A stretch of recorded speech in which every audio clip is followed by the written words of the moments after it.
Kwenye maisha ya mwilini tuna magereza, si ndio? Tuna nini? Magereza. Yapo kwa ajili ya kuwashikilia wahalifu, majambazi, vibaka wa mtaani, wabakaji na watu wengine watendao maovu. Katika ulimwengu wa roho sasa ndivyo hivyo ulivyo. Inawezekana hata wewe hapo ulipo au chui, lakini uko ndani ya lango fulani, umeshikiliwa huko ndani. Na sasa unamhitaji Yesu, yeye mwenye uwezo wa kufungua huo mlango, akakupa uhuru wa kutoka kwenye eneo hilo. Kitendo cha wewe kutoka huko maana yake umeokolewa. Na ukiokolewa unahamishwa. Ukiingia kwake anasema mimi ni mlango, na lango hili linakuokoa, na likisha kuokoa linakupa uhuru wa kuingia. Lakini kuna malango yako wazi, yanakuruhusu kuingia, lakini kutoka hayakuruhusu. Na kuna malango mengine yalifunguliwa ukatoka, hayakuruhusu kufanya nini? Kuingia. Sasa tulio wengi, hebu jaribu kupima mizani ya maisha yako. Ulikuaje? Upoje? Na unakoelekea unapoaje? Utajikuta maisha yako yana vipindi. Kuna kipindi ulikuwa na maisha mazuri, lakini sasa hivi una hali mbaya. Na ukiangalia mbele huoni mpenyo wowote. Maana inawezekana mbele ukawa kubaya zaidi kuliko ulipo leo. Hapo tunamhitaji yeye aliyesema mimi ni lango ninayeweza kuokoa. Kuna malango mengine tumeingia bila sisi wenyewe kujua kwamba hapo tumeshaingia kwenye lango la shetani. Hatuwezi kujua kama tumeingia, tunaona tuko sahihi. Lakini kuingia kwenye lango la shetani kuna kuja yaani unakuja kuelewa kwa nimeingia kwenye lango la shetani baada ya mapokeo ya mwilini yanayoanza kubadilika. Inawezekana ulikuwa muombaji sana, sasa hivi huwezi kuomba. Elewa, tayari kuna lango umeshaingizwa na huwezi kutoka. Ulikuwa mtu wa ibada sana, lakini siku hizi ibada mpaka upitie. Usipopitiwa huwezi kwenda kanisani.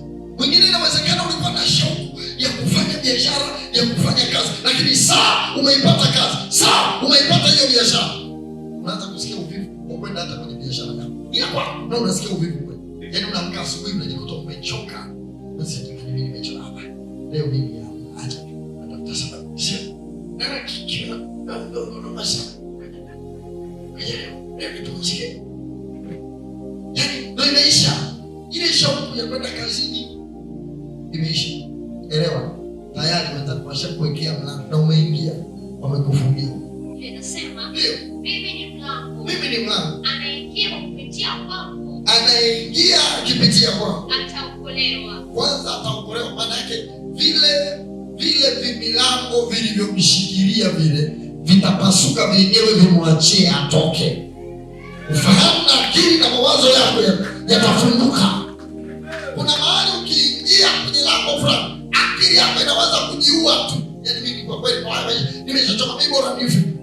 Kawimbo kabora nife kanaimba muda wote kichwani. Elewa, hapo umeshaingia kwenye mtego na tayari lango la mauti lenyewe linakwambia njoo. Yeye kusikia mtu anasema bora nife nipumzike. Shetani kuishambulia nguvu ya Mungu iliyo ndani yako hawezi. Ila anachoweza ni kushambulia mwili. Anafungua lango la magonjwa kwenye maisha yako. Inawezekana una biashara zinaenda vizuri, ameitafuta biashara ameikosa, anaanza kufungua lango la magonjwa. Muda mwingi ni hospitalini na madawa. Biashara itasimama? Haiwezi kusimama. Na ndio maana unakuta mtu anafanya kazi, anapata pesa, akipata pesa na ugonjwa unatokea. Ile pesa yote inaishia kwenye matibabu. Na watoto wanapona, alafu anaanza kutafuta pesa nyingine.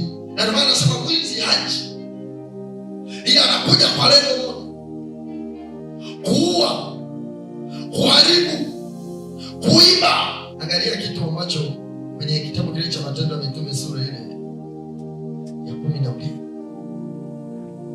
Panapo majira yale, Herode mfalme ananyosha mikono watenda mabaya baadhi ya watu wa kanisa.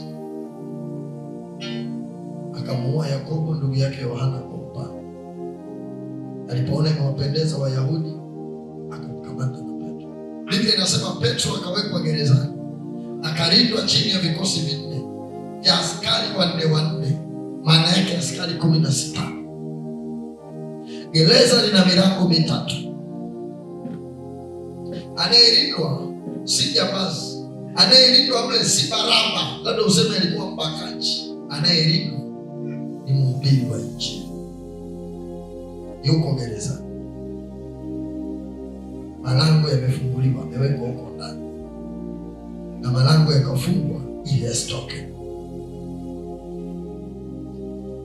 Angalia kitu kinatokea. Maandiko yanasema nalo kanisa likamwomba Mungu kwa juhudi kwa ajili yake. Malango yaliyomshikilia Petro, hakuna mtu yeyote angeweza kwenda kuyafungua, maana amri iliyotolewa imetolewa na mfalme. Nani anayeweza kumtoa Petro? Ni Yesu Kristo pekee. Kuna kitu nataka ujifunze hapa. Wewe unajua kuomba, uwe haujui kuomba, uwe makini sana na kitu kinachoitwa lango. Hili jambo haliangalii ni mtumishi wa Mungu au si mtumishi wa Mungu, ila linahitaji uelewa wa kiroho. Kwenye hatari fulani ujue tayari nimeingia kwenye lango la aina fulani, na ujue namna ya kupambana na hilo lango. Inawezekana kwenye familia wewe peke yako umejitoa muhanga kumtafuta, na ikitokea umeingia kwenye lango fulani, hayupo anayeweza kusimama kukusaidia kutoka kwenye hilo lango. Lakini historia inapoanza, anasema Herode akamkamata Yakobo ndugu yake, akamuua kwa upanga. Maana Yakobo alikosa watu wa kusimama kumwita Mungu ili malaika akafungue lango lililomshikilia Yakobo. Adui akafurahi, adui akashangilia. Na ndio maana maandiko yanasema mwizi haji ila kuchinja na kuua, kuharibu. Kwa walipoua wakafurahi, walipoua biashara yao wakafurahi, walipoua ndoa yao wakafurahi, walipoua uhusiano wako wewe na rafiki yako na wafanyabiashara wenzio wakafurahi, wakakuingiza kwenye lango la kuchukiwa. Kila anayekuona anakuchukia, kila anayekuona anakuona wewe si mtu wa thamani, kila anayekuona anakuona wewe ni takataka, kila anayekuona, wengine anasema nikikutana na wewe kama vile nimekutana na mkosi. Wengi wananiambia baba, mimi nina roho ya kukataliwa. Shida sio roho ya kukataliwa. Hakuna binadamu aliyeumbwa duniani ili akataliwe, ila kuna adui amekupeleka kwenye lango la kukataliwa. Na ndio maana nasema kila mtu kuna aina ya lango la kwake lipo. Hata kwenye baraka ndio hivyo hivyo, kila mtu kuna lango lake la baraka aliyewekewa. Hata kwenye utumishi hivyo hivyo, kila mtu kuna lango lake la utumishi aliyowekewa. Ukiona mahali unaruhusiwa kuingia kutoka uruhusiwi, hilo ni lango baya, sio mlango mzuri. Mtunzi mmoja wa tenzi ya roho akasema iko ojawa ila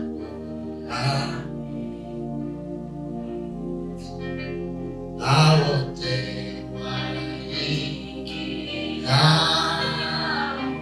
watapata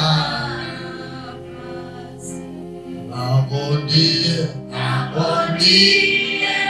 Yesu Bwana, wote waingie kwake.